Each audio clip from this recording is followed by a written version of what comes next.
ఒక్కసారి కొమ్మూరి గోల్డ్ కి కాల్ చేయండి. తాకట్లో ఉన్న మీ బంగారాన్ని విడిపించి మార్కెట్ ప్రైస్ కి వాళ్ళు కొనుక్కుని మిగతా డబ్బులు మీకు ఇచ్చేస్తారు. నమస్తే, వెల్కమ్ టు మనం టీవీ. నేను మీ రమ్య. వెస్ట్ బెంగాల్ ప్రజలందరూ కూడా కలిసి మమతా బెనర్జీని దేశ బహిష్కరణ చేయాలి అని అనుకుంటున్నారు. అసలు ఎందుకు, ఏమైంది, మమత ఏం చేసింది అన్నది ఇప్పుడు మనం ఒకసారి డిస్కస్ చేసుకునే ప్రయత్నం చేద్దాం. రీసెంట్గా వచ్చిన ఎలక్షన్ రిజల్ట్స్లో మమతా బెనర్జీ ఓడిపోవడం జరిగింది. ఓడిపోయిన తర్వాత అంటే నెక్స్ట్ డే వచ్చేసి ఒక ప్రెస్ మీట్ పెట్టారు.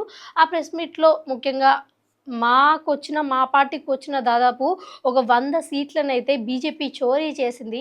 అది కూడా ఈవీఎం మిషన్లు కావచ్చు, లేకపోతే ఎలక్షన్ కమిషన్ కావచ్చు, వీళ్ళందరూ కూడా కలిసి మమ్మల్ని మోసం చేయడం జరిగింది అనేది ఆరోపణలు వేయడం జరిగింది. ఈ ఆరోపణలు వేసిన తర్వాత నేనైతే ఓడిపోయారు అని నేను అనుకోవట్లేదు. నాకు సీట్లు వచ్చాయి కానీ ఆ సీట్లను చోరీ చేశారు కాబట్టి నేను రిజైన్ చేయాలి అని అనుకోవట్లేదు అని అంటున్నారు.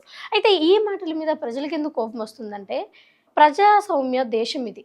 అలాంటప్పుడు నువ్వు కష్టపడకపోయినా, డెవలప్మెంట్ చేసినా చేయకపోయినా సరే, నిన్ను చూసి అసలు నిన్ను ఓడిపియాలా, లేకపోతే గెలిపించాలా, లేకపోతే నెక్స్ట్ ఎలక్షన్లో ఎవరు సీఎంగా రావాలి అన్నది ఆలోచించేది ప్రజలు మాత్రమే.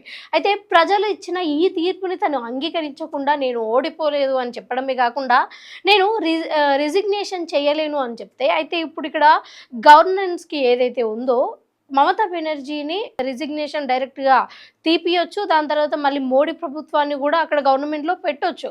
కానీ ఇప్పటికైతే అసలు మమతా బెనర్జీ ఎందుకు ప్రజల తీర్పుని ఎందుకు ఒప్పుకోవట్లేదు అన్నదైతే ఇక్కడ వస్తున్న ఒక పెద్ద చర్చగా చూసుకోవచ్చు. ఎందుకంటే ఇప్పుడు మనందరికీ తెలుసు, తమిళనాడులో స్టాలిన్ అనే ఒక లీడర్ కూడా చాలా స్ట్రాంగ్ లీడర్. అతను కూడా ఓడిపోతే ఒక ప్రెస్ మీట్ పెట్టి ఓడిపోవడాన్ని కూడా అంగీకరించి చాలా నీట్గా ఉన్నారు.